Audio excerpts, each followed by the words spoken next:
The story of Noah's Ark is one of the most well-known sections from the Bible, and over the years, many people have searched for evidence to support its authenticity. But perhaps the most intriguing evidence for the existence of Noah's Ark is the discovery of what some believe to be its remains. One of the most well-known claims related to the discovery of Noah's Ark comes from the late Ron Wyatt, who is a well-known biblical researcher and explorer.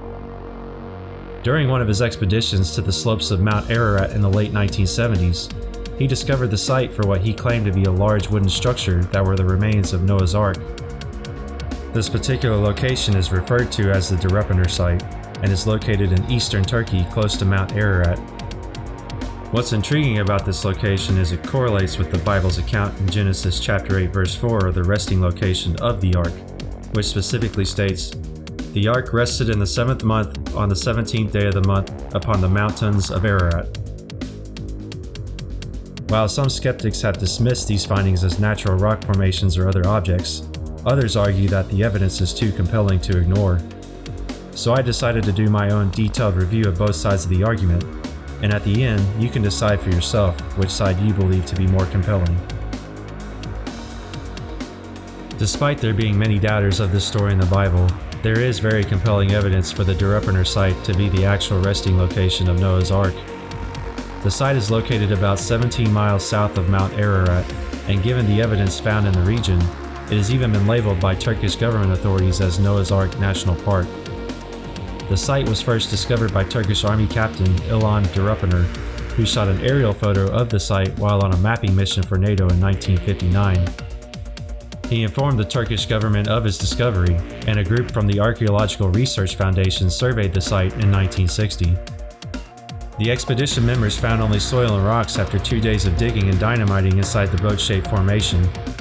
As a result, their official news release concluded that there were no visible archaeological remains, and that the formation was just a coincidence and not man-made.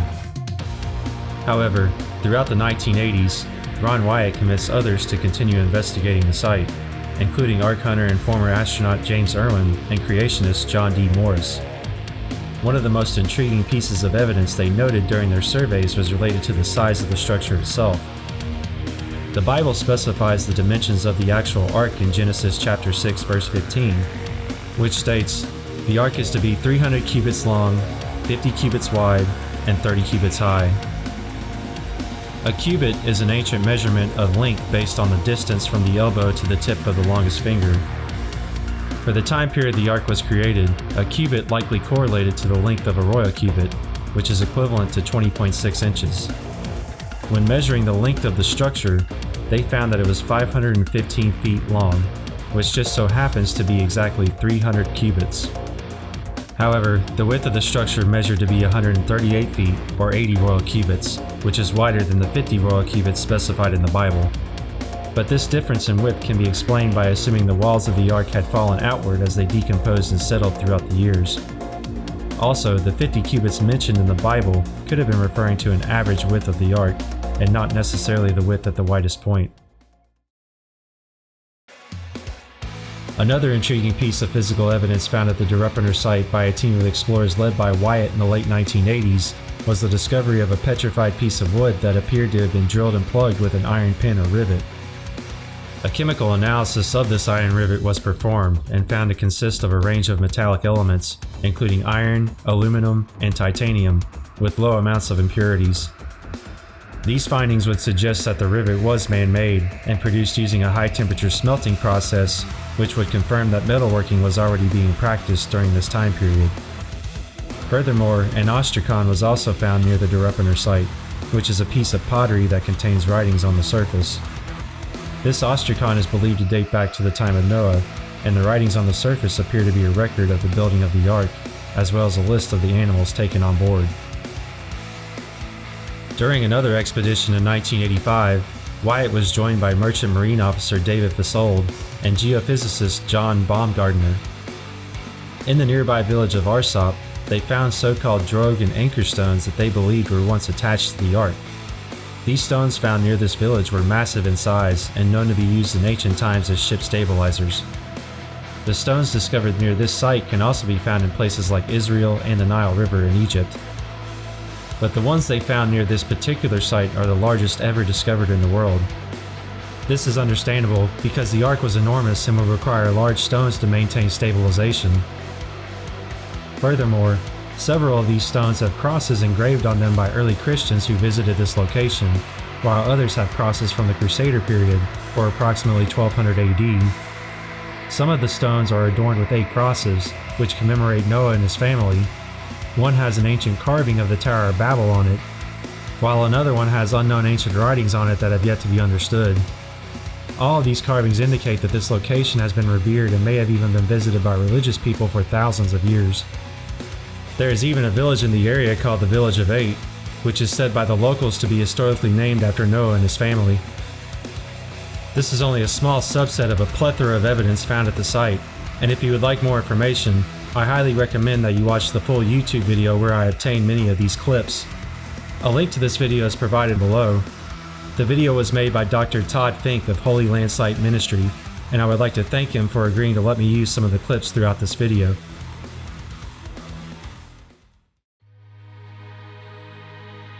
Despite all of this early evidence, there were still many at the time who were very skeptical of this site being the resting location of Noah's Ark, several of which are those that went with Wyatt on his expeditions.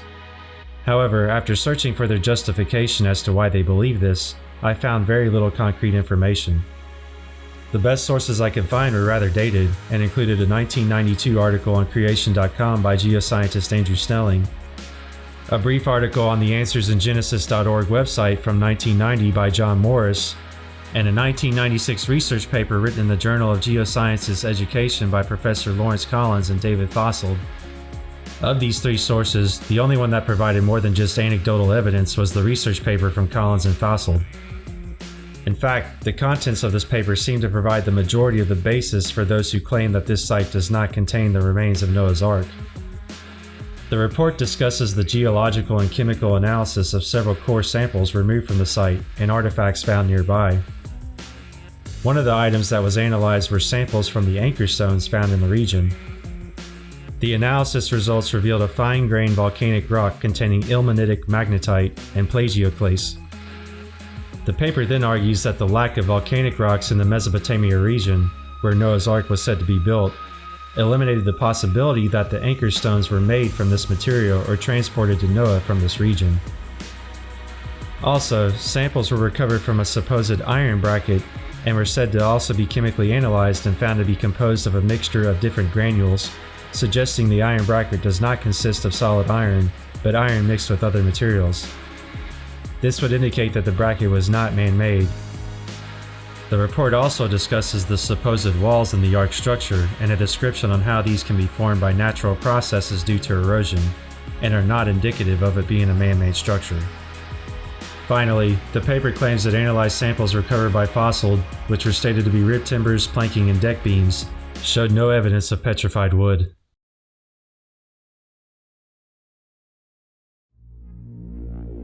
While these findings from the paper do suggest that the structure may be a natural formation, there are several red flags that made me a bit suspicious of their results. The first is related to the title of the research paper, which is Bogus Noah's Ark from Turkey Exposed as a Common Geologic Structure, and another includes statements within the paper, such as Fosselt was fully aware that there is no geological evidence for a flood of such magnitude, as could float a ship of these dimensions so far and so high beyond the modern ocean, except through the power of myth. Statements such as these show where the author's head is even before presenting the results. And in the research community, this is considered unprofessional, as it reveals bias on the subject and reduces confidence that the results of the paper are not skewed to favor the author's opinions. Additionally, while Collins claimed the samples analyzed were removed from the Durupinar site, no images, description, or documentation of the specific samples used for each analysis were provided in the report. Collins also mentions performing chemical analysis of various samples throughout the paper, but little to no details were provided on the specific analysis techniques used in the study. The only chemical analysis method mentioned by Collins was the use of scanning electron microscopy on the iron bracket. This method may sound fancy to you, but unfortunately for this author, my background is in material science, and I can tell you that it is possible that the results were used deceptively to prove their point. Let me attempt to explain. To chemically analyze materials, scanning electron microscopy employs a method known as energy dispersive spectroscopy, or EDS for short. It does this by projecting what are called incident electrons onto the sample's surface. As these electrons collide with elements within the sample, they knock away secondary electrons from the corresponding atoms, producing a vacancy. This void is subsequently filled by an electron from an outside energy level, and the movement of this electron emits an X-ray of a certain wavelength that is detected by the EDS system. Because each element on the periodic table emits a unique wavelength, the EDS detector can offer a proportion of elements in the sample of interest. Referring back to the research paper, Collins claims that they were able to detect variations in oxide percentages using this method. But in my experience, I have never seen an EDS chemical analysis result shown in this manner, as the approach is typically used to provide a proportion of individual elements, not oxide compounds. Furthermore, Collins claimed that this EDS technique was used to scan 5 spots on the sample, but these spots are generally equivalent to the size of 1 picture pixel. This begs the question of which 5 precise spots on this sample were assessed. Were these spots on the surface or deep within the sample's thickness? If the answer is the former of the two, then the oxides observed in their study would not necessarily be surprising to see on the surface of man-made iron. Additionally, the fact that the bulk of the oxide detected in this analysis was iron-rich further indicates that this artifact could simply be man-made iron that rusted after thousands of years of exposure to the outside environment. Based on these observations, it is therefore difficult to determine how the author achieved these results or verify their legitimacy. But even if we grant Collins the benefit of the doubt and accept the study's findings, Baumgartner, who was involved in extracting and analyzing the samples in this report, noted that only 4 3.5-inch diameter core samples were extracted from the site during his expedition with Wyatt, and admitted that taking only this amount of material from a site 515 feet long does not provide a fair representation of all the material that could be present. He also stated that despite the low amount of material available for analysis, they still discovered an abundance of limonite, which is the same iron-rich oxide found on the iron bracket mentioned earlier, and suggested of rusted metallic remnants of man-made artifacts.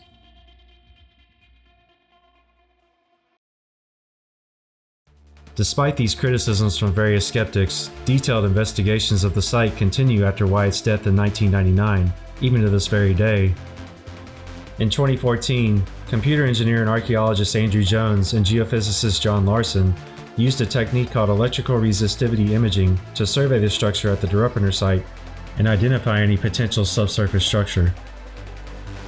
Electrical resistivity imaging is a geophysical technique that measures the resistance of the ground to the flow of electrical current. This method can be used to identify differences in subsurface layers, such as changes in moisture, mineral composition, or the presence of voids or structures. During the analysis, Jones, Larson, and their team used this specialized device to pass an electric current through the subsurface structure to obtain the desired data. By doing this at different points across the site, they were able to create a map of the electrical resistance response at various depths. The three-dimensional mapping results revealed a clear pattern of high and low resistance regions, indicative of a subsurface, ship-like structure. Detailed 3D imaging also revealed the presence of 3 decks within the structure, which correlates to the Bible in Genesis 6 verse 16. Furthermore, the analysis reveals symmetrical semicircular ribs on both sides. The results of this analysis were so compelling that it led many experts at the time to pivot and claim with high confidence that the structure was in fact a man-made ship. As a follow-up to the 2014 analysis, a company called Topa 3D was contracted in October 2019 to conduct additional surveys of the structure using a combination of LiDAR surface profiling and ground-penetrating radar or GPR technology. The LiDAR survey conducted by Topa 3D produced high-resolution digital elevation and dimensional models of the Durupinar site, which revealed the boat-shaped anomaly in great detail. The GPR survey conducted involved the use of a special antenna to send radar pulses into the ground and detect reflections from structures and objects buried beneath the surface. The GPR data revealed several patterns within the ship-like structure, including a series of parallel lines and right angles at a depth of 8 to 20 feet, which are consistent with the typical internal structure of a large wooden vessel. These findings were corroborated by other GPR surveys conducted at the site by other researchers in previous years, and provided even further convincing evidence that the structure was in fact a man-made ship. So after hearing the arguments from both sides, which do you find to be more convincing? Should we give more weight to the skeptics' arguments, which are based mostly on anecdotes and questionable scientific analysis by biased authors? Or should we trust the opposing side's claims, which include petrified wood containing an iron rivet, drogue and anchor stones, an ostracon, a village nearby purportedly named after Noah and his family, and multiple comprehensive 3D mapping analyses that reveal the shape of a man-made ship whose location, features, and dimensions precisely match the description in the Bible? It's probably not too hard for you to guess which side I currently support, but let me know what you think.